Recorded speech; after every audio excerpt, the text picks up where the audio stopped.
السلام عليكم ورحمة الله وبركاته. الحمد لله نحمده ونستعينه ونستغفره ونعوذ بالله من شرور أنفسنا ومن سيئات أعمالنا من يهده الله فلا مضل له ومن يضلله فلا هادي له ونشهد أن لا إله إلا الله وحده لا شريك له ونشهد أن سيدنا وسندنا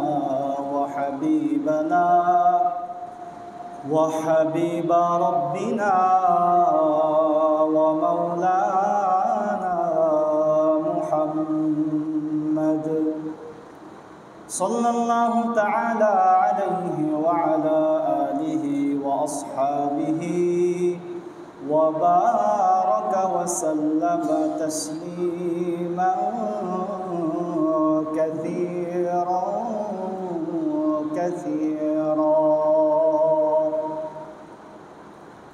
أما بعد فقد قال الله تبارك وتعالى في كلامه المجيد وفرقانه الحميد. أعوذ بالله من الشيطان الرجيم.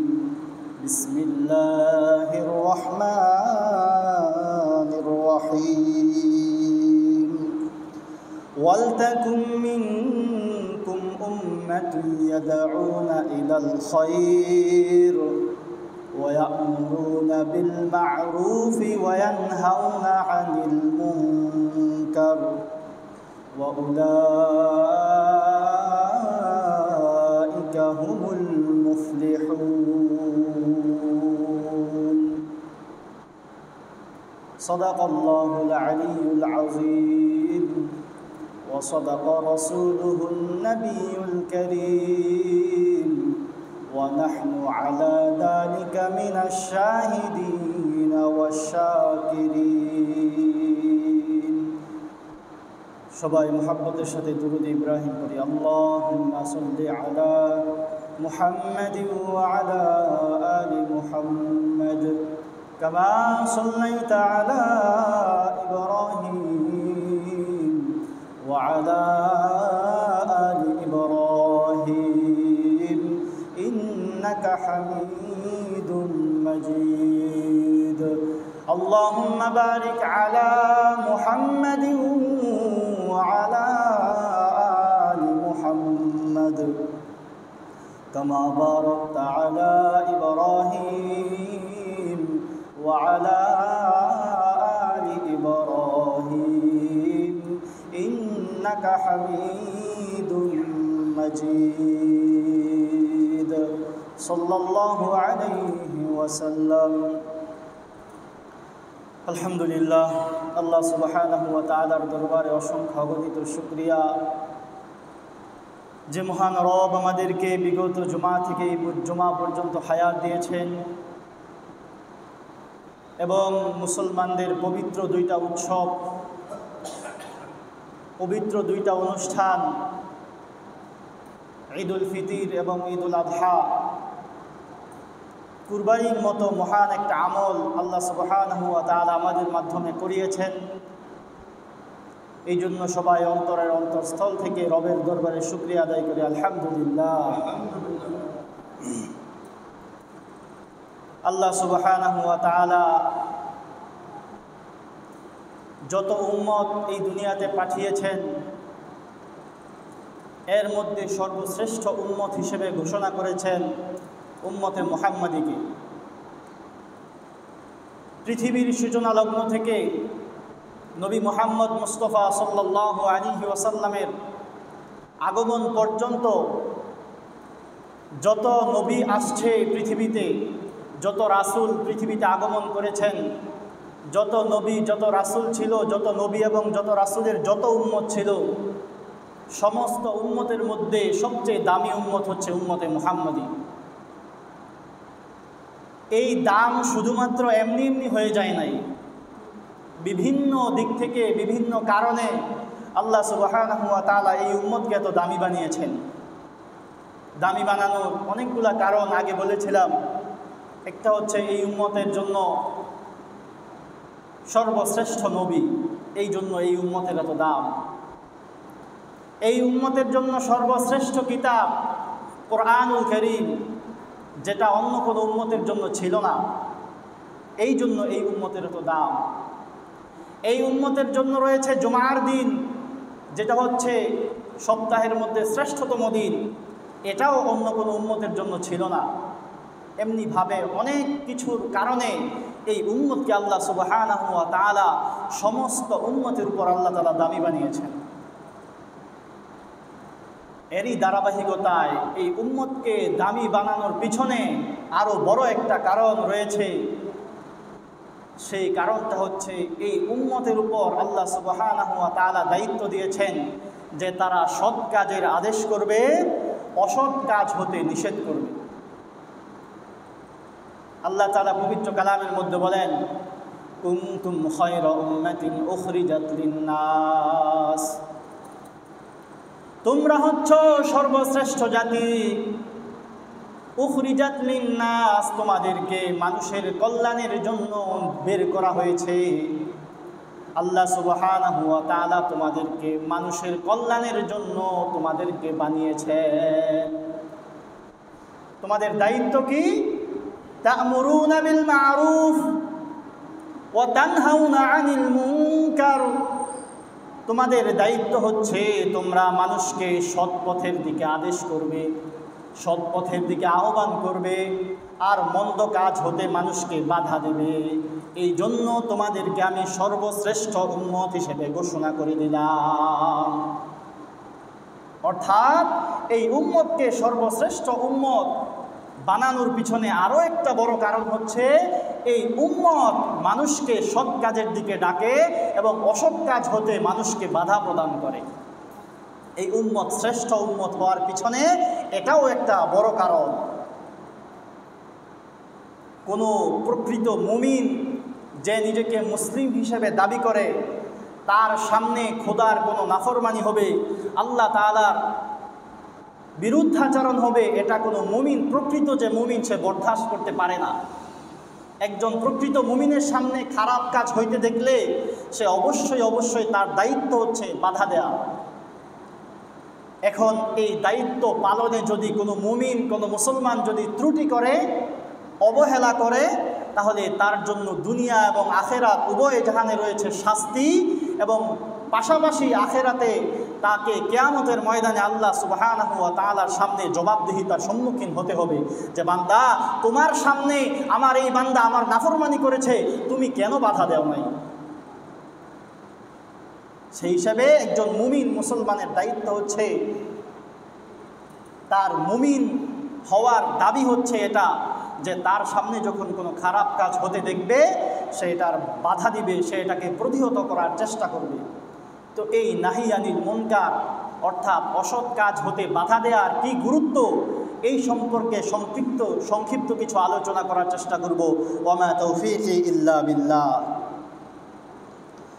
দেখেন, এই উম্মতকে আল্লাহ তাআলা শ্রেষ্ঠ বানিয়েছেন, মানুষকে সৎ কাজের দিকে আদেশ করবে, অসৎ কাজ হতে নিষেধ করবে। এখন বলেন, আল্লাহ সুবহানাহু ওয়া তাআলা এই কালামের মধ্যে, কোরআনের আয়াতের মধ্যে বলেছেন কুনতুম খায়রা উম্মাহ। আল্লাহ তাআলাকে এই জায়গায় বলেছেন যে তোমরা হচ্ছ সর্বশ্রেষ্ঠ আলেম। আলেম বলেছেন নাকি উম্মত বলেছেন? কি বলেছেন? উম্মত বলেছেন। আল্লাহ তাআলা তোমাদেরকে শ্রেষ্ঠ উম্মত বানিয়েছেন। উম্মতের ভিতরে যেমন আলেম আছে, যেমন সাধারণ মানুষও আছে। তার মানে বোঝা যায় শুধুমাত্র আলেমদের এই দায়িত্ব সৎ কাজের দিকে ডাকা, অসৎ কাজ হতে নিষেধ করা, এটা শুধুমাত্র আলেমদের দায়িত্ব নাকি সমগ্র উম্মতের দায়িত্ব? সমস্ত উম্মতের দায়িত্ব। এখন আমরা কিছু মানুষ আছি যারা আশায় থাকে, আরে এটার প্রতিবাদ শুধু উলামায়ে কেরাম করুক, আমার কি এটার মধ্যে? আমার মধ্যে এটার মধ্যে ইনভলভ হওয়ার দরকার কি, আমার এটার মধ্যে জড়িত হওয়ার দরকার কি? অথচ আলেমদেরকে আল্লাহ তাআলা শ্রেষ্ঠ উম্মত শ্রেষ্ঠ বলে ঘোষণা করেন নাই, বরং উম্মতকে শ্রেষ্ঠ বলে ঘোষণা করেছে। কখন উম্মত শ্রেষ্ঠ হবে? যখন তার সামনে খারাপ কাজ হতে দেখলে সে এটা থেকে বাধা দিবে। সুতরাং এটা শুধুমাত্র আলেমদের দায়িত্ব। আমার এলাকার মধ্যে কোনো একটা খারাপ কাজ হচ্ছে, আমার এলাকার মধ্যে কোনো ধরনের অপকর্ম হচ্ছে, এটা শুধুমাত্র আলেমদের দায়িত্ব বাধা দিবে, আর আমি আমার মুখে কুলুপ এঁটে বসে থাকব, এটা কোনো প্রকৃত মুমিনের পরিচয় নয়। অতএব এটা মনে রাখতে হবে, প্রত্যেকটা মুমিন যে নিজেকে মুসলিম দাবি করে তার উপর দায়িত্ব হচ্ছে যে সে অন্যায় কাজ দেখলে অন্যায়ের বাধা দিবে। সুতরাং এটা শুধুমাত্র আলেমদের দায়িত্ব, এটা বুঝে বসে থাকলে চলবে না। বরং কোরআনের আয়াত এবং হাদিসের যে ভাষ্য, এইগুলা বিশ্লেষণ করলে দেখা যায় যে নাহিয়ানিল মুনকার, অন্যায় কাজ থেকে বাধা দেয়া, সৎ কাজে আদেশ করা, এটা হচ্ছে প্রত্যেকটা মুসলমানের উপর ফরজে কিফায়ার মতো। অর্থাৎ একটা এলাকা থেকে একটা খারাপ কাজ হচ্ছে, কেউ যদি বাধা না দেয় তাহলে সকলে ফরজে কিফায়ার যে তরক করার যে গুনাহ, এই গুনাহের মধ্যে জড়িত হবে। সুতরাং এটা অনেক বড় দায়িত্ব যে আমার আপনার সামনে কোনো একটা খারাপ কাজ হবে আর আমি আপনি মুখের মধ্যে কুলু বেটে বসে থাকলাম, বোবা শয়তান সাজলাম, এটা কশ্চিনকালেও একজন মুমিনের পরিচয় হইতে পারে না, একজন মুসলিমের পরিচয় হইতে পারে না। আল্লাহ রাসূল সাল্লাল্লাহু আলাইহি ওয়াসাল্লাম সমাজের মধ্যে বোবা শয়তান হতে নিষেধ করেছেন, বোবা শয়তান হতে নিষেধ করেছেন। অর্থাৎ যারা অন্যায় দেখেও তার সামর্থ্য থাকার সত্ত্বেও, তার অ্যাবিলিটি থাকা সত্ত্বেও সে বাধা দেয় না, আল্লাহ রাসূল বলেছেন সে হচ্ছে বোবা শয়তান। এই জন্য এ ব্যাপারে খুব গুরুত্ব দিতে হবে। দেখেন এটা যে শুধু কত বড় দায়িত্ব, আমরা কয়েকটা কোরআনের আয়াত এবং কয়েকটা আল্লাহ রসুলের হাদিস দিয়ে আমরা এটা বোঝার চেষ্টা করব। আল্লাহ রসুল সাল্লাল্লাহু আলাইহি ওয়াসাল্লাম নাহিয়ানিল মুনকার, খারাপ কাজ হতে বাধা দেয়া, অসৎ কাজ হতে বাধা দেয়া, এটা কতটা গুরুত্বপূর্ণ আল্লাহ সুবহানাহু ওয়া তাআলা পবিত্র কালামের মধ্যে বলেন, ওয়ালতাকুম মিনকুম উম্মাতুন ইয়াদউনা ইলাল খায়র। বান্দা তোমাদের মধ্য থেকে এমন কিছু মানুষ থাকা জরুরি। মিনকুম উম্মাতুন ইয়াদউনা ইলাল খায়র, বান্দা তোমাদের মধ্যে এমন কিছু মানুষ থাকা অত্যন্ত জরুরি। ইয়াদউনা ইলাল খায়র, যারা মানুষকে সৎ কাজের দিকে আহ্বান করবে। অর্থাৎ একটা সমাজের মধ্যে, একটা রাষ্ট্রের মধ্যে, একটা ইউনিয়নের মধ্যে এমন কিছু মানুষ থাকা অবশ্যই জরুরি, মানে হচ্ছে ফরজ, যারা মানুষকে সৎ কাজের দিকে ডাকবে এবং অসৎ কাজ হতে নিষেধ করবে। এটা আল্লাহ তাআলার ফরমান, আল্লাহ তাআলার আদেশ যে একটা সমাজের মধ্যে এমন কিছু মানুষ থাকাটা অবশ্যই জরুরি, যারা মানুষকে সমাজের মধ্যে কোনো অপকর্ম হইতে দেখলে, সমাজের মধ্যে মাদকের লেনদেন হতে দেখলে, সমাজের মধ্যে কোনো একটা অন্যায় অপকর্ম হতে দেখলে তার বাধা দেওয়ার দায়িত্ব এমন কিছু মানুষ তোমাদের সমাজের মধ্যে থাকা জরুরি। জরুরি মানে হচ্ছে এখানে ফরজ। অর্থাৎ এই যে নাহিয়ানিল মুনকার, এটা শুধুমাত্র করলে করলাম, না করলে নাই, বিষয়টা এমন নয়, বরং এটা হচ্ছে আমার আপনার ইমানি দায়িত্ব, আমার আপনার ফরজের মতো একটা দায়িত্ব হচ্ছে নাহিয়ানিল মুনকার। এরপরে আল্লাহ রাসূল সাল্লাল্লাহু আলাইহি ওয়াসাল্লাম একটা হাদিস, যে হাদিসটা আমাদের সকলের জানা, একটা হাদিস, যে হাদিসটা আমার আপনার সকলের জানা, অসংখ্য অগণিতবার উলামায়ে কেরামের মুখ থেকে শুনেছি, বিভিন্ন জায়গায় বিভিন্ন সেমিনারে আমরা এই হাদিসটা আমরা বহুবার শুনেছি। হাদিসটা কি? আল্লাহ রাসূল সাল্লাল্লাহু আলাইহি ওয়াসাল্লাম বলেন, মান রাআ মিনকুম মুনকারান, তোমাদের মধ্য থেকে যখন কোনো একটা ব্যক্তি খারাপ কাজ হতে দেখবে, ফালইউগাইরুহু বিয়াদিহি, যে ব্যক্তির সামনে খারাপ কাজ হইতেছে ওই ব্যক্তির উপর দায়িত্ব হচ্ছে এটাকে হাত দিয়ে বাধা দেয়া। আমার আপনার সামনে একটা খারাপ কাজ হইতেছে, সমাজের মধ্যে একটা অপকর্ম হইতেছে, সমাজের একটা মানুষ আরেকটা মানুষকে অন্যায়ভাবে অত্যাচার করতেছে, নিপীড়ন করতেছে, আমার সামনে এটা হইছে, আমার উপর দায়িত্ব হচ্ছে ফালইউগাইরুহু বিয়াদিহি, আমার যদি শক্তি সামর্থ্য থাকে আমাকে এটা হাত দিয়ে বাধা দিতে হবে। আপনার যদি সমাজের মধ্যে এমন প্রভাব প্রতিপত্তি থাকে যে আপনার হাত দিয়ে বাধা দেওয়ার ক্ষমতা আছে, তাহলে আল্লাহ রাসূল সাল্লাল্লাহু আলাইহি ওয়াসাল্লাম বলেন তোমার উপর দায়িত্ব হচ্ছে এটাকে হাত দিয়ে বাধা দেওয়া, এই তুমি এই কাজটা করতে পারবা না। ফাইল্লাম ইয়াস্তাতি, আল্লাহ রাসূল সাল্লাল্লাহু আলাইহি ওয়াসাল্লাম বলেন সমাজের প্রত্যেকটা মানুষ এমন থাকবে না যাদের হাত দিয়ে বাধা দেওয়ার ক্ষমতা আছে। এই জন্য আল্লাহ রাসূল সাল্লাল্লাহু আলাইহি ওয়াসাল্লাম একটু সহজ করলেন, যে ব্যক্তির হাত দিয়ে বাধা দেওয়ার ক্ষমতা নাই তার দায়িত্ব হচ্ছে ফাবিলিসানিহি, সে তার জবানের মাধ্যমে বলে দিবে ভাই এই কাজটা করবা না, এই কাজটা হচ্ছে একটা অন্যায় কাজ, এই কাজটা হচ্ছে একটা পাপের কাজ। আপনার হাত দিয়ে বাধা দেওয়ার ক্ষমতা নাই।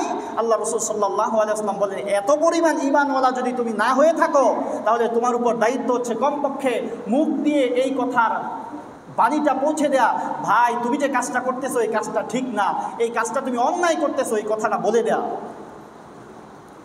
ফাইল্লাম ইয়াস্তাতি, আল্লাহ রাসূল সাল্লাল্লাহু আলাইহি ওয়াসাল্লাম পরবর্তী অংশের মধ্যে বলেন যে ব্যক্তির হাত দিয়ে বাধা দেওয়ার ক্ষমতা নাই, যে ব্যক্তির এমন ঈমান হয় নাই যে ব্যক্তি হাত দিয়ে বাধা দিতে পারে, যে ব্যক্তির এমন ঈমান হয় নাই যে তার জবান দিয়ে তাকে প্রতিহত করতে পারে, ফাবি কলবিহি, আল্লাহ রাসূল সাল্লাল্লাহু আলাইহি ওয়াসাল্লাম বলেন তাহলে সর্বনিম্ন পর্যায় হচ্ছে তোমাকে এই কাজটাকে অন্তর থেকে ঘৃণা করতে হবে। এখন এই ঘৃণার ব্যাপারে এই হাদিসের মধ্যে যে শেষ অংশের মধ্যে আল্লাহ রাসূল সাল্লাল্লাহু আলাইহি ওয়াসাল্লাম বলেছেন যে ফাইল্লাম ইয়াস্তাতি ফাবি কলবিহি, যে ব্যক্তি হাত দিয়েও বাধা দিতে পারলো না, মুখ দিয়েও জবান দিয়েও বাধা দিতে পারলো না, তার উপর দায়িত্ব হচ্ছে অন্তর দিয়ে বাধা দেয়া। অন্তর দিয়ে বাধা দেওয়ার সিস্টেম কি? আপনি শুধুমাত্র ঘৃণা করে বসে থাকলেন, না এই কাজটা ভালো করছে না, এইটা না। এই হাদিসের ব্যাখ্যা অনেক সময় ভুলভাবে আমাদের কাছে প্রেজেন্টেশন করা হয়, আমাদের কাছে উপস্থাপন করা হয়। এই হাদিসের ব্যাখ্যা হচ্ছে আপনাকে অন্তর দিয়ে প্ল্যান করতে হবে, পরিকল্পনা করতে হবে কিভাবে এই সমস্যাটা থেকে, কিভাবে অন্যায় থেকে লোকটাকে বাঁচানো যায়। এই হাদিসের ব্যাখ্যা শুধু এটা না যে আপনি ঘৃণা করে ঘরের মধ্যে গিয়ে বসে থাকলেন, না। এই হাদিসের ব্যাখ্যা করতে গিয়ে অনেক সময় ভুলভাল ব্যাখ্যা হয়ে যায় যে আপনি অন্তর দিয়ে ঘৃণা করবেন, তার মানে শুধু ঘৃণা করে আপনি ঘরের মধ্যে গিয়ে কাঁথা গায়ে দিয়ে শুয়ে পড়বেন, না। এই হাদিসের ব্যাখ্যা এটা না। হাদিসের ব্যাখ্যা হচ্ছে আপনাকে অন্তর দিয়ে, আপনার আল্লাহ তাআলা মেধা দিয়েছেন, আপনার অন্তরের মধ্যে একটা কলব দিয়েছেন, এই কলবের মাধ্যমে আপনি প্ল্যান করবেন যে আমি তো হাত দিয়ে বাধা দিতে পারছি না, আমি তো জবান দিয়ে বাধা দিতে পারছি না, তাহলে কিভাবে এটাকে প্রতিহত করা যায় এটা আপনি প্ল্যান করবেন। এটা হচ্ছে ফাইল্লাম ইয়াস্তাতি বিকলবিহির ব্যাখ্যা। অতএব আল্লাহ রাসূল সাল্লাল্লাহু আলাইহি ওয়াসাল্লাম বলেন তুমি হাত দিয়ে বাধা দিতে পারলা না, তুমি জবান দিয়ে বাধা দিতে পারলা না, তোমার দায়িত্ব হচ্ছে অন্তর দিয়ে বাধা দেয়া, অন্তর দিয়ে পরিকল্পনা করা, প্ল্যান প্রোগ্রাম করা কিভাবে এটা থেকে পরিত্রাণ পাওয়া যায়। ওয়াযালিকা আদআফুল ঈমান, আল্লাহ রাসূল সাল্লাল্লাহু আলাইহি ওয়াসাল্লাম বলেন এটা হচ্ছে ঈমানের সর্বনিম্ন স্তর। অর্থাৎ আপনার যদি এমন ঈমানওয়ালা হইতে পারেন, কে কি বললো না বললো এগুলা পরোয়া করার দরকার নাই, আমার সামনে অন্যায় হচ্ছে, আল্লাহ রাসূল সাল্লাল্লাহু আলাইহি ওয়াসাল্লাম বলেছেন প্রকৃত ঈমানদার ওই ব্যক্তি যে হাত দিয়ে বাধা দেয়, আমি হাত দিয়ে বাধা দিব। এখন যদি আপনার ওই ধরনের ঈমান না থাকে, ওই ধরনের সমাজের মধ্যে আপনার ক্ষমতা না থাকে, তাহলে আপনি জবান দিয়ে বলেন ভাই এই কাজটা করবা না, এই কাজটা অন্যায় করতেছো, এই কাজটা তুমি জুলুম করতেছো, এই কাজটা তুমি অন্যায়ভাবে তার উপর জুলুম করতেছো, এই কথাটা বলতে হবে আপনার জবান দিয়ে। এই পরিমাণও যদি ঈমান না থাকে, আল্লাহ রাসূল সাল্লাল্লাহু আলাইহি ওয়াসাল্লাম বলেন যে তোমার অন্তরে অন্তরে এটাকে প্ল্যান প্রোগ্রাম সাজাইতে হবে যে কিভাবে এই সমস্যা থেকে মুক্ত সমাজকে করা যায়, এই বিষয়টা করতে হবে। যদি এটা করতে পারো তাহলে বুঝবা তুমি ঈমানের সর্বনিম্ন স্তরে আছো, তোমার মধ্যে ঈমান আছে, একটু হইলেও আছে। যদি এই তিনটার মধ্যে একটার মধ্যেও আমরা না পড়ি, আমার সামনে অন্যায় হইতেছে, আমার সামনে বিভিন্ন ধরনের অপকর্ম সমাজের মধ্যে হচ্ছে, আমি হাত দিয়ে বাধা দিলাম না, আমি জবান দিয়ে বাধা দিলাম না, আমি অন্তর থেকেও এই বিষয়টাকে অ্যাভয়েড করে চললাম, এটার প্রতি ভ্রুক্ষেপ করলাম না, আল্লাহ রাসূল বলেন এমন ব্যক্তি ঈমানের খাতা থেকে বের হয়ে মুনাফিক হয়ে গিয়েছে। কত বড় ভয়ঙ্কর কথা, কত বড় দায়িত্ব এই নাহি আনিল মুনকার। এই একটা হাদিসের মাধ্যমে আমরা বুঝতে পারি যে আল্লাহ রাসূল সাল্লাল্লাহু আলাইহি ওয়াসাল্লাম সর্বনিম্ন ঈমান বলেছেন যে ব্যক্তি অন্তরের মাধ্যমে এটা বাধা দেওয়ার সিস্টেম সে তালাশ করে, এটা হচ্ছে সর্বনিম্ন ঈমান। আর সর্বোচ্চ ঈমান কোনটা? যে আপনাকে হাত দিয়ে বাধা দেওয়া, যে ভাই এই কাজটা করতে পারবে না, সমাজের একজন না হয় বাধা দিতে পারতেছে না, 5 জন মানুষ একত্রিত হয়ে একটা অন্যায় কাজ বাধা দেওয়া সম্ভব কিনা? অসম্ভব। আপনি একা বাধা দিতে পারতেছেন, আপনারা সংঘবদ্ধ হন। আপনার সমাজের মধ্যে তো আপনি একা না, বা এই অন্যায় কাজটা করতেছে মেজরিটি পারসন না, গুটি কয়েকজন করতেছে। সমাজের মধ্যে অন্যায় কি সবাই করে না? গুটি কয়েকজন করে। এই গুটি কয়েকজনকে সমাজের সবাই যদি সংঘবদ্ধ হয়ে বাধা দেয়, বলেন সে সমাজের মধ্যে কি এই কাজটা করতে পারবে? কখনোই করতে পারবে না। এই জন্য এই সমস্ত ব্যাপারে, নাহিয়ানিল মুনকারের ব্যাপারে অবশ্যই আমাদেরকে গুরুত্ব দিতে হবে। আল্লাহ রাসূল সাল্লাল্লাহু আলাইহি ওয়াসাল্লাম মান রাআ মিনকুম মুনকারান হাদিস দিয়ে আমরা বুঝতে পারি, যে ব্যক্তি এই 3টা ক্যাটাগরির কোনো একটা ক্যাটাগরিতে না পড়ে, তাহলে সে দেখতে জীবিত কিন্তু সে মৃত। ইমানের দিক থেকে সে মৃত। সে দেখতে যদিও মানুষের মতো, জীবিত মানুষের মতো চলাফেরা করতেছে, কিন্তু তার মধ্যে যদি এই 3টা অ্যাবিলিটির কোনো একটা অ্যাবিলিটি না থাকে, তাহলে আল্লাহ রাসূল সাল্লাল্লাহু আলাইহি ওয়াসাল্লামের হাদিসের ভাষ্য অনুযায়ী সে লোকটা দেখতে জীবিত কিন্তু সে মৃতের মতো সে চলাফেরা করতেছে, তার ঈমান ভিতরে নাই। সুতরাং এই ব্যাপারে আমাদের সবাইকে সতর্ক হতে হবে। কি বললাম যে এটা হচ্ছে একটা ফরজ পর্যায়ের দায়িত্ব। আপনার সামনে অন্যায় হবে, আপনার সামনে আল্লাহর নাফরমানি হবে, আর আপনি এটা দেখে চোখ বুজে থাকবেন, এটা কখনোই একজন মুমিনের পরিচয় হতে পারে না। এটা কখনো নিজেকে মুসলিম দাবি করে যে ব্যক্তি, এই ব্যক্তির দায়িত্ব কখনো এটা হতে পারে না। এখন আসি আমরা, এই যে নাহিয়ানিল মুনকার, অন্যায় কাজ হতে বাধা দেয়া, এটা কি শুধুমাত্র ফরজ দায়িত্ব, নাকি এর মধ্যে কোনো উপকারিতাও আছে? এই যে আমি নাহিয়ানিল মুনকার করলাম, অন্যায় কাজ হতে বাধা দিলাম, এতে আমার কোনো উপকার আছে কি না? হ্যাঁ, আল্লাহ রাসূল সাল্লাল্লাহু আলাইহি ওয়াসাল্লাম বলেন এর মধ্যে অনেক ধরনের উপকারিতা রয়েছে। 1 নম্বর উপকারিতা হচ্ছে স্বাভাবিক, যেটা যে আপনি যদি আপনার সমাজের মধ্যে অন্যায় কাজ হতে বাধা দেন, আপনার সমাজটা সুন্দরভাবে চলবে, আপনার সমাজের মধ্যে কোনো পাপ হবে না, আপনার সমাজের মধ্যে কোনো ধরনের অরাজকতা সৃষ্টি হবে না। আপনি যদি বীজের মধ্যেই যখন অঙ্কুর উদ্গম হইল, সমাজের মধ্যে একটা পাপের মাত্র মাথা গজায় উঠলো, ওই সময় যদি আপনি ভেঙে দেন, তাহলে এটা কি বড় গাছ হয়ে সমাজের মধ্যে বিশৃঙ্খলা সৃষ্টি করতে পারবে? পারবে না। এই জন্য অঙ্কুর উদ্গম যখন হলো, মাত্র যখন চারাটা গজাইলো, অন্যায়ের চারা, আপনি দেখতেছেন যে অমুকে এই অন্যায়ের সাথে জড়িত হচ্ছে, আপনার আমার সমাজের সকলের দায়িত্ব হচ্ছে সকলে একতাবদ্ধ হয়ে এই অন্যায় থেকে তাকে বাধা দেয়া। যদি শুরুতেই বাধা দেয়া যায়, বাধা দেওয়ার উপকারিতা কি? আপনার সমাজটা, আপনার সন্তান তার এই অপকর্ম থেকে পুরা গোটা সমাজটা বেঁচে গেল, গোটা সমাজটা পাপের হাত থেকে বেঁচে গেল। এটা হচ্ছে 1 নম্বর উপকারিতা। এরপরে আল্লাহ রাসূল সাল্লাল্লাহু আলাইহি ওয়াসাল্লাম বলেন ফিতনাতুর রাজুলি ফি আহলিহি ওয়া মালিহি তুকাফিরুহা আল আমরু ওয়ান নাহয়ু। আল্লাহ রাসূল সাল্লাল্লাহু আলাইহি ওয়াসাল্লাম বলেন, মানুষ যে বিভিন্নভাবে পাপের মধ্যে জড়িত হয়, আমরা না চাইতেও অনেক সময় অনেক গুনাহ হয়ে যায়, না চাইতেও অনেক সময় অনেক ধরনের পাপের সাথে আমরা জড়িত হয়ে যাই। আল্লাহ রাসূল সাল্লাল্লাহু আলাইহি ওয়াসাল্লাম বলেন, এই ধরনের পাপ আল্লাহ তাআলা মাফ করে দেন কিসের বদৌলতে? তুকাফিরুহাল আমরু ওয়ান নাহয়ু, আপনার আমার সৎ কাজে আদেশ করা, অসৎ কাজ হতে বাধা দেয়া আপনার আমার গুনাহকে মাফ করে দেয়। সুবহানাল্লাহ। আমি কোনো একটা পাপ কাজ করলাম, বা আমার আপনার মাধ্যমে আমরা এত বড় ইমানদার হয়ে যাই নাই যে আমার মাধ্যমে কোনো গুনাহ হয় না, এমন ইমানদার আমরা কেউ না। কেউ কি বুকে হাত রেখে বলতে পারবো আমি একদম সুফি দরবেশ, আমার দ্বারা একটা গুনাহ হয় না? বলতে পারবো কেউ? কারো দ্বারাই বলা সম্ভব না। তার মানে আমাদের সকলের মাধ্যমে কিছু না কিছু গুনাহ হয়। এই গুনাহগুলো আল্লাহ সুবহানাহু ওয়া তাআলা মাফ করে দেন কিসের বদৌলতে? আমি যদি খারাপ কাজ হতে মানুষকে বাধা দেই, ভালো কাজের দিকে মানুষকে ডাকি, আল্লাহ রাসূল সাল্লাল্লাহু আলাইহি ওয়াসাল্লাম বলেন এই খারাপ কাজ হতে মানুষকে বাধা দেয়া, এটা আপনার আমার গুনাহের কাফফারা হয়ে যায়। সুবহানাল্লাহ। কেন কাফফারা হয়ে যায়? এটা স্বাভাবিকভাবে বোঝা যায়। আপনি একটা মানুষকে খারাপ কাজ হতে বাধা দিলেন, ওই লোকটা খারাপ কাজ না করার কারণে সে গুনাহ হতে বাঁচলো কিনা?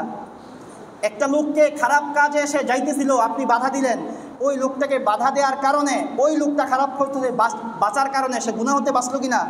গুনাহ হতে বাঁচার কারণে আপনিও গুনাহ হতে বেঁচে গেলেন।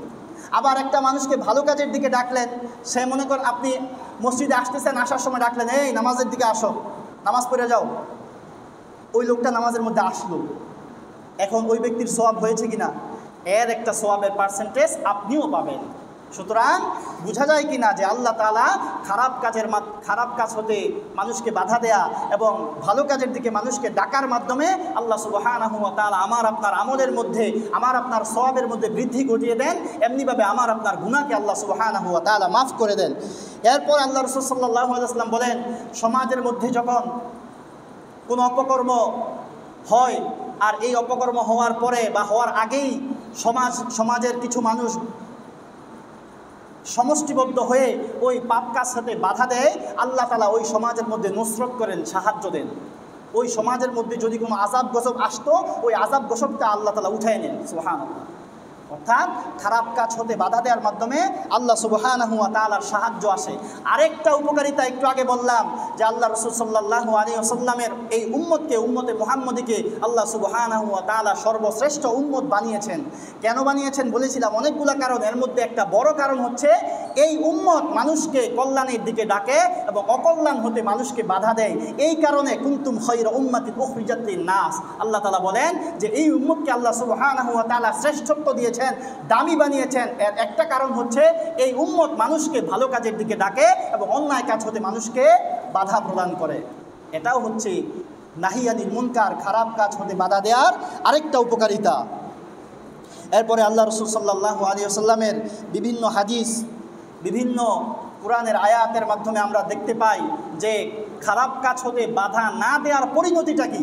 সংক্ষেপে বলতেছি, আপনার সমাজের মধ্যে অপকর্ম শুরু হয়েছে, আপনার ইউনিটের মধ্যে অপকর্ম শুরু হয়েছে, মাদকের লেনদেন চলতেছে, সন্তান একটা বাবার উপর অন্যায়ভাবে তার বাবার সাথে অবাধ্য আচরণ করছে, একজন অপরজনের উপর অন্যায়ভাবে জুলুম করতেছে।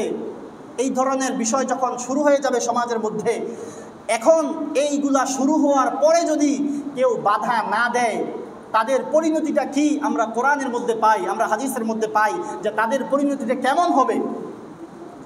দেখেন, এই ধরনের অভ্যাস ছিল ইহুদিদের, এই ধরনের অভ্যাস ছিল নাসারাদের, এই ধরনের অভ্যাস ছিল রাসূল সাল্লাল্লাহু আলাইহি ওয়াসাল্লামের সময় মুনাফিকদের, যে সমাজের মধ্যে খারাপ কাজ হয়েছে, নিজেরা ভালো কাজ করছে কিন্তু অপরজনকে বাধা দেয় নাই, খারাপ কাজ যারা করতেছে তাদেরকে বাধা দেয় নাই। এর পরিণতি কি? আল্লাহ রাসূল সাল্লাল্লাহু আলাইহি ওয়াসাল্লাম হাদিসের মধ্যে বলছেন যে কোরআনের মধ্যে আসছে যে আমরা জানি ইহুদিদের জন্য দাউদ আলাইহিস সালামের সময় ইহুদিদের জন্য শনিবারে মাছ ধরা নিষিদ্ধ ছিল। এই ঘটনা শুনেছেন কিনা সবাই? শনিবার দিন আল্লাহ সুবহানাহু ওয়া তাআলা মাছ ধরা নিষিদ্ধ করেছিলেন। তারা ছিল জেলে, তো জেলেরও তো মাছ ধরবেই, কিন্তু তাদের জন্য আল্লাহ সুবহানাহু ওয়া তাআলা নির্ধারণ করেছিলেন যে তোমরা শনিবার দিনটাকে আমার ইবাদতের জন্য নির্ধারণ করবা, এই দিন মাছ ধরবা না, এই দিন কি করবা না, মাছ ধরবা না, আল্লাহ তাআলা নিষেধ করে দিয়েছিল। কিন্তু এই ইহুদি জাতির ইতিহাস আপনাদেরকে শোনাইছি, কি পরিমাণ অবাধ্যতা ছিল, কি পরিমাণ রাসূলের দ্বিচারিতা তারা করতো, এই ধরনের ইতিহাস আপনাদেরকে শোনাইছি। তো তারা কি করছে, এই শনিবার দিন আল্লাহ সুবহানাহু ওয়া তাআলা নিষেধ করেছিল মাছ ধরার জন্য, কিন্তু তারা এই শনিবার দিনই মাছ ধরত। মানে ইহুদি জাতির একটা সিস্টেমই হচ্ছে, আল্লাহ যদি বলেন ডান দিকে তারা যাবে বাম দিকে, আল্লাহ যদি বলেন সামনে যাইতে তারা যাবে দিকে, পিছনের দিকে। বর্তমান ইহুদি দিকে তাকাইলেও বোঝা যায় যে তারা কি পরিমাণ অবাধ্য। তো তারা কি করলো, শনিবারে মাছ ধরলো। আর শনিবারে মাছ ধরতে সবাই কি ধরছে না, সমাজের মধ্যে কিছু লোক ছিল যারা ধরে নাই, সমাজের মধ্যে কিছু লোক ছিল কি না যারা ধরে নাই। তো ইহুদিদের মধ্যে কিছু লোক যারা মাছ ধরছে, সমাজের মধ্যে একটা শ্রেণী গিয়ে তাদেরকে বাধা দিছে, বলল হে ভাই, তোমাদেরকে তো আল্লাহ তাআলা নিষেধ করেছেন শনিবারে মাছ ধরতে, তোমরা তারপরও কেন ধরতেছো? একদল বাধা দিয়েছে। আরেক দল ছিল সুশীল। বর্তমান সময়ে কিছু সুশীল পাওয়া যায় যারা বলে যে কি ওই এত আন্দোলন, এত মিছিল, উলামায়ে কেরাম কিছু না হইতে গিয়ে নাইমে পড়ে, লাফায় পড়ে, এগুলো কি দরকার? আল্লাহর দিন তো আল্লাহ তাআলাই হেফাজত করবে। বলে কি না, ইন্না নাহনু নাযালনা যিকরা ওয়া ইন্না লাহু লাহাফিজুন। তারা বলে যে আল্লাহর দিন তো আল্লাহই হেফাজত করবে। এই উলামায়ে কেরাম এই মোল্লা মুন্সিরি কেন দৌড়ায় লাফায় পড়ে? কেন পড়ে জানেন? কারণ নিজেদেরকে দায়মুক্ত করতে। অন্যথায় ওই ইহুদি নাসারাদের যে উপায় হয়েছিল, আমার আপনার আজকের এই সময় যদি আপনারা সুশীল সাজি, এই সুশীল সাজে এই অবস্থা আমার আপনার পরিণতি হবে। তো কি হলো, যেই দল বাধা দিচ্ছে তাদেরকে আবার সুশীলরা গিয়ে বলতেছে তোমাদের কি দরকার বাধা দেয়া, আল্লাহই তো তাদের বিচার করবে। আল্লাহু মুহলিকুহুম ওয়া মুআযযিবুহুম আযাবান শাদীদা। তারা গিয়ে বলতেছে কি, তৃতীয় পক্ষ সুশীল যারা, তারা মাছ ধরার সাথেও জড়িত না, আবার বাধা দেওয়ার মধ্যেও তারা নাই, তারা বাধাও দিবে না, আবার হচ্ছে মাছও ধরবে না। তারা বলতেছে কেন তাদেরকে বাধা দিতেছ, আল্লাহ তাআলাই তো তাদেরকে শাস্তি দিবে, তোমার আজাইরা গিয়া বাধা দেওয়ার দরকারটা কি? তখন তাদের জবাব কি ছিল? তারা বলেছে যে লাইসা মা কানু ইয়াফআলুন, যে তোমরা যেই বিষয় আমাদেরকে বলতেছো যে কেন আমরা বাধা দিচ্ছি, ক্বালু মা'যিরাতান ইলা রাব্বিকুম, যাতে করে আমরা আল্লাহ তাআলার কাছে এই কথা বলতে পারি, আল্লাহ আমাদের উপর যে দায়িত্ব ছিল অসৎ কাজ হতে বাধা দেওয়ার, আমরা এই দায়িত্বটা পালন করেছি, এখন সে মানলো কি মানলো না এটা আমার আপনার দেখার বিষয় না। ওয়ালা আল্লাহুম ইয়াত্তাকুন, আরেকটা কারণ কি, আমি যে বাধা দিচ্ছি, বাধা দেওয়ার আরেকটা কারণ কি হতে পারে, আমার এই বাধা দেওয়া সে বুঝতে পারে যে আমি অন্যায় কাজ করতেছি। আপনি যদি বাধা না দেন সে কি বুঝতে পারবে? সে তো ভাববে কি আমি যে কাজটা করতেছি ভালো কাজই করতেছি। আমার আপনার বাধা দেওয়ার মাধ্যমে এক নাম্বার উপকারিতা কি হবে, আমি আপনি আল্লাহর কাছে বলতে পারবো আল্লাহ আমি বাধা দিছিলাম। দ্বিতীয় নাম্বার আরেকটা উপকারিতা কি হইতে পারে আমার আপনার বাধা দেওয়ার কারণে এই লোকটা এই অন্যায় থেকে ফিরে আসবে। এই জন্য এই যে দাউদ আলাইহিস সালামের সময়ে যখন যারা বাধা দিয়েছিল তাদেরকে আরেক শ্রেণী সুশীল শ্রেণী বলেছিল কি, কেন বাধা দিচ্ছ, তাদের বিচার তো আল্লাহই করবে। যেমনটা আজকেও আমাদের সমাজের মধ্যে কিছু সুশীল আছে, আমাদের দেশের মধ্যে কিছু সুশীল আছে, যারা উলামায়ে কেরাম যখন অন্যায় কাজ হতে দেখে, অন্যায় কাজ হতে যখন বাধা দিতে যায়, তখন কিছু সুশীলরা বলে তোমাদের তো দরকার কি গিয়া তাদেরকে বাধা দেওয়ার, আল্লাহই তো বিচার করবো। না, এটা আমার আপনার মুক্তির জন্য, আমার আপনার দায় মুক্তির জন্য এই বাধা। অন্যথায় আমার আপনার আল্লাহ তাআলার কাঠগড়ায় দাঁড়াতে হবে যে কেন তোমার সামনে এই অন্যায় কাজটা হইলো, তুমি কেন বাধা দিলা না। এই যে একটা দায়, এই যে একটা জবাবদিহিতা, এটা থেকে বাঁচতে হলেও আমাকে আপনাকে অন্যায় কাজ হতে বাধা দিতেই হবে। এটা হচ্ছে নাহি আনিল মুনকারের বিষয়। এরপরে আসে, সুতরাং আলোচনা শেষ করে দিচ্ছি যে এর থেকে আমরা কি বুঝলাম, নাহি আনিল মুনকারের দায়িত্বটা শুধুমাত্র উলামায়ে কেরামের, শুধুমাত্র আলেমদের দায়িত্ব নাকি সকলের দায়িত্ব। সমাজের মধ্যে আপনি যদি আপনার ওয়ার্ডের মেম্বার হয়ে থাকেন, আপনার উপর দায়িত্ব হচ্ছে আপনার এই ওয়ার্ডের মধ্যে যাতে কোনো ধরনের অপকর্ম না হয়, এটা আপনার দায়িত্ব। কুল্লুকুম মাসউলুন আন রাইয়াতিহি ওয়া কুল্লুকুম, আল্লাহ রাসূল সাল্লাল্লাহু আলাইহি ওয়াসাল্লাম স্পষ্টভাবে বলে দিয়েছেন, আপনি যদি আপনার ইউনিয়নের চেয়ারম্যান হন, আপনি যদি আপনার থানার এমপি হন, তাহলে আপনার উপর দায়িত্ব হচ্ছে এই থানার মধ্যে যাতে কোনো ধরনের অরাজকতা না হয়, কোনো ধরনের অপকর্ম না হয়, এটা আপনার উপর দায়িত্ব। আপনি যদি এই দায়িত্ব পালনে অবহেলা করেন, আপনি যদি এই দায়িত্ব পালন করতে কোনো ত্রুটি করেন, তাহলে আল্লাহ সুবহানাহু ওয়া তাআলার দরবারে আপনাকে জবাবদিহিতা করতে হবে যে তোমাকে তো এই ইউনিয়নের দায়িত্ব দিয়েছিলাম, তোমাকে তো এই ওয়ার্ডের দায়িত্ব দিয়েছিলাম, তোমার উপর দায়িত্ব ছিল এই ইউনিয়নকে, এই সমাজকে যত ধরনের অপকর্ম আছে, যত ধরনের অনাচার অবিচার আছে, যত ধরনের জুলুম আছে, এইগুলা থেকে সমাজকে মুক্ত করার জন্য আল্লাহ তাআলা তোমাকে দায়িত্ব দিয়েছিল, তোমার উপর এই ক্ষমতা দিয়েছিল। আরও তো মানুষ ছিল, তোমাকে কেন আল্লাহ তাআলা নেতা বানিয়েছিল, তুমি কেন তাহলে নেতা হওয়ার পরে ওই কাজটার মধ্যে, এই অন্যায় কাজের মধ্যে বাধা দিলা না? অবশ্যই আমাকে আপনাকে আল্লাহ সুবহানাহু ওয়া তাআলার দরবারে আল্লাহ তাআলার কাঠগড়ায় দায়বার এর জবাব আমাকে আপনাকে দিতে হবে। অতএব মূল কথা হচ্ছে, শেষ কথা হচ্ছে এটাই যে নাহি আনিল মুনকার এটা হচ্ছে ফরজের মতো একটা দায়িত্ব। আমার সমাজের মধ্যে, আমার ইউনিয়নের মধ্যে, আমার ওয়ার্ডের মধ্যে একটা খারাপ কাজ হইল, আর আমি আপনি দায়িত্বশীল হওয়ার পরেও দেখলাম না, দায়িত্বশীল হওয়ার পরেও এটার ব্যাপারে আমরা নাক গলাইলাম না, যে করতেছে করুক। এই ধরনের যদি আমার আপনার আচরণ হয়, তাহলে আপনি লিখে নেন যে আপনার এই আচরণের কারণে আল্লাহ সুবহানাহু ওয়া তাআলার কাঠগড়ায় দাঁড়িয়ে আপনাকে জবাবদিহিতার সম্মুখীন হতে হবে। অতএব অন্যায় কাজ হইলে উলামায়ে কেরাম বাধা দিবে, অন্যায় কাজ হইলে অমুকে বাধা দিবে, তমুকে বাধা দিবে না। অন্যায় কাজ হলে সকলের দায়িত্ব, এই সমাজটাকে আযাব থেকে রক্ষা করার জন্য সকলের দায়িত্ব অন্যায় থেকে বাধা দেয়া।